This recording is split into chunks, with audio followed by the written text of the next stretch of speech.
तीन दामाद की सास पार्ट 2। अब तक आपने सुना कि कावेरी जी अपनी तीनों बेटियों ईशा, मोहिनी और सुहाना की शादी तीन घर जमाई लड़कों के साथ करवा देती है। उन्हें लगता है कि ये लड़के शायद घर का कामकाज संभाल लेंगे, लेकिन उनके तीनों घर जमाई बहुत आलसी थे। वो नौकरी भी नहीं करते थे और बाहर का काम भी नहीं। कावेरी जी ने अपनी बेटियों से कहा कि वो प्रेगनेंसी का बहाना बनाकर अपने पतियों को सबक सिखाए। अब सुनिए आगे। मम्मी, आपने जैसा कहा था हमने वैसा ही किया, लेकिन देखिए ना, विवेक का हाल तो वैसा का वैसा ही है। घर में ना सुबह का नाश्ता बनता है और ना खाना। नौकरी पर जाने की बात करूं तो खाने को दौड़ते हैं मुझे। हाँ मम्मी, मैंने भी सुमित को कितनी बार कहा कि अगर नौकरी नहीं करनी तो कोई छोटी सी दुकान ही खोल लो। घर का खर्चा कैसे चलेगा? देखो दोपहर के 12 बजने आए और जनाब अभी तक सो रहे हैं। हाँ मम्मी, ईशा और सुहाना ठीक कहती हैं। अविनाश का भी यही हाल है। जब मैंने अपनी प्रेगनेंसी के बारे में कहा तो मुझसे कहने लगा, अरे दूसरी लड़कियां तो 9-9 महीने तक नौकरी करती है, बस डिलीवरी के टाइम छुट्टी लेती है। मोहिनी, तुम भी नौकरी करो। अब मुझे कहाँ नौकरी मिलेगी? मम्मी बताओ अब मैं क्या करूँ? हे भगवान, क्या सोचकर घर जमाई दामाद लाई थी मैं कि मेरी बेटियां मेरे पास रहेंगी और खुश रहेंगी, लेकिन इन आलसी दामादों ने तो हमारी जिंदगी को भी प्रॉब्लम में डाल दिया है। मैं तो कहती हूँ मम्मी, हम लोग वापस अपनी जॉब पर जाना शुरू कर देते हैं। बता देते हैं इन लोगों को कि हमने प्रेगनेंसी का बहाना किया है। नहीं नहीं बेटा, ऐसी गलती भी मत करना। अगर तुमने ऐसा किया तो इन तीनों की आदत और खराब हो जाएगी। अरे आज नहीं तो कल कभी तो तुम प्रेग्नेंट होगी, तब वापस यही प्रॉब्लम आएगी। तब क्या करोगी तुम तीनों? हाँ मम्मी, आपकी बात तो बिल्कुल सही है। इन लोगों को तो सुधारना ही पड़ेगा। लेकिन कैसे? अपने बच्चों के आने की खबर सुनकर भी इन लोगों पर कोई असर नहीं हो रहा। पैसे कमाने के लिए घर से बाहर निकलना ही नहीं चाहते ये तीनों। अब मेरे दिमाग में प्लान आया है। तुम तीनों चिंता मत करो, उन तीनों को बुलाओ, फिर मैं बात करती हूँ। थोड़ी देर बाद कावेरी जी अपने तीनों दामादों को सामने बुलाकर अपनी बात कहना शुरू करती हैं। अविनाश, सुमित और विवेक, देखो बेटा, मैं ना तुम तीनों से बड़ा प्यार करती हूँ, इसीलिए तो तुम्हें घर जमाई बना कर रखा है मैंने।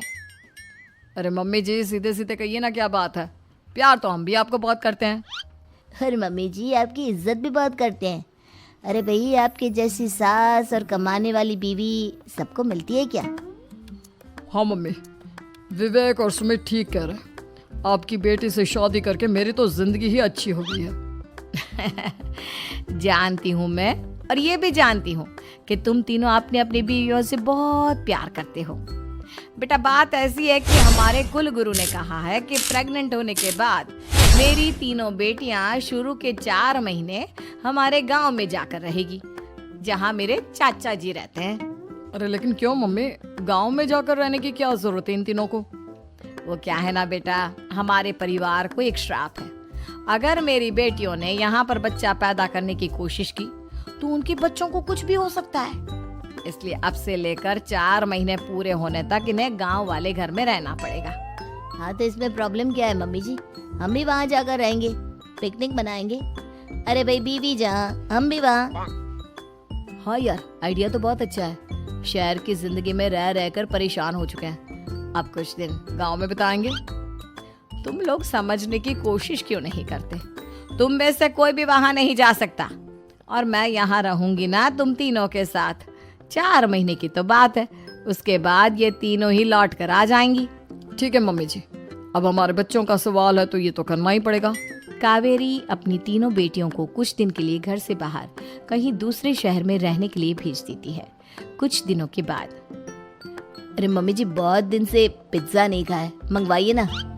क्या बताऊं बेटा, पहले तो बेटियां खर्चा दे देती थी क्योंकि उनकी नौकरी थी, लेकिन अब तो मेरे पास पैसे ही नहीं बचे। थोड़े बहुत पैसे हैं जो बच्चों की डिलीवरी में काम आएंगे। लेकिन मम्मी जी, आपकी बेटियों को वापस आने में तो अभी बहुत वक्त बाकी है। वही सोच सोच कर परेशान हो रही हूँ। सोच रही हूँ कल से दूध भी बंद करवा देती हूँ। अब दूध वाले को देने के लिए पैसे भी तो नहीं है ना। अरे नहीं नहीं मम्मी जी, अगर दूध भी बंद करवा दोगी तो मुझे चाय कहाँ से मिलेगी? और चाय के बिना मैं तो मर ही जाऊंगा।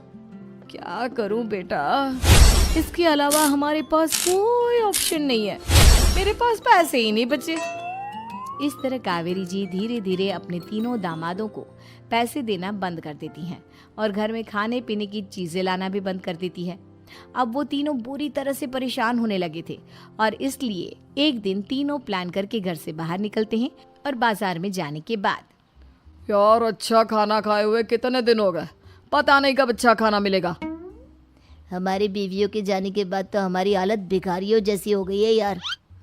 कुछ भी हो, मुझे तो आज पिज्ज़ा खाना ही खाना है। जेब में 1 रुपया नहीं और पिज्जा खाएगा, कहाँ से आएंगे पैसे?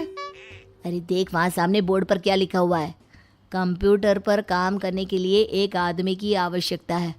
भाई मैं तो जा रहा हूँ, काम करूँगा और शाम तक पैसे लाकर आराम से पिज्ज़ा खाऊंगा। जा जा, तुझे कोई काम नहीं देने वाला, हम तो घर जा रहे हैं। चल भाई सुमित।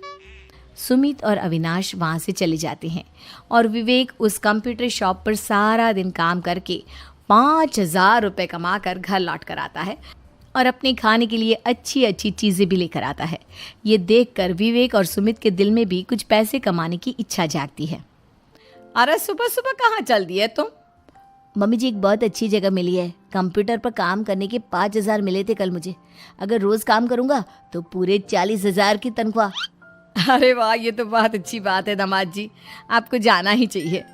सुमित और अविनाश विवेक को इस तरह तरक्की करते देखकर परेशान हो जाते हैं और वो दोनों भी काम की तलाश में निकल पड़ते हैं। धीरे धीरे उन दोनों को भी काम मिल जाता है। अब कावेरी के तीनों दामाद छोटी मोटी नौकरी करके अच्छा पैसा कमाने लगे थे। एक दिन कावेरी उन्हें अपने पास बुलाती हैं। अरे वाह, विवेक 40,000 कमा लेता है, अविनाश 60,000 और सुमित तुम भी 40,000 के आसपास कमा ही लेते हो। कुल मिलाकर तुम अच्छे खासे पैसे कमा रहे हो बेटा। हाँ मम्मी जी, बहुत मज़ा आता है जब महीने के एंड में मोटी रकम हाथ में आती है। पूछिए मत मम्मी जी, घर में रहकर रोटी बना बना कर और तो जैसा महसूस होने लगा था मुझे तो। हाँ बेटा, तुम तीनों की बात तो बिल्कुल ठीक है और जानते हो अब तुम तीनों की पत्नियां भी वापस लौट कर आने वाली है। लेकिन मम्मी जी अभी तो उन्हें गए सिर्फ 2 महीने हुए हैं, आपने तो कहा था वो 4 महीने के बाद लौट कर आएंगी।